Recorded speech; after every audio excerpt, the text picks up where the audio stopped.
Jeshi la polisi linatoa wito pia. Kuna watu baadhi yao wana tabia ya kutoa matusi uwanjani, matusi mazito, matusi ya unguoni wakati wapo kwenye burudani hiyo ya soka.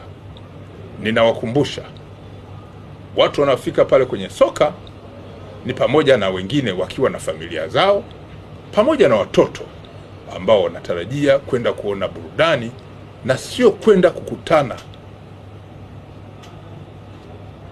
na mzigo wa matusi ya nguoni ambao watoto wanashangaa. Jeshi la polisi kanda maalum ya Dar es Salaam halitazivumilia tabia hizo. Narudia, jeshi la polisi kanda maalum ya Dar es Salaam pamoja na mambo mengine ya kiusalama halitamvumilia mtu yoyote ambaye ataporomosha matusi ya nguoni kwenye eneo lile, na tutachukua hatua za pale, kwa maana papo kwa hapo, bila kupoteza muda.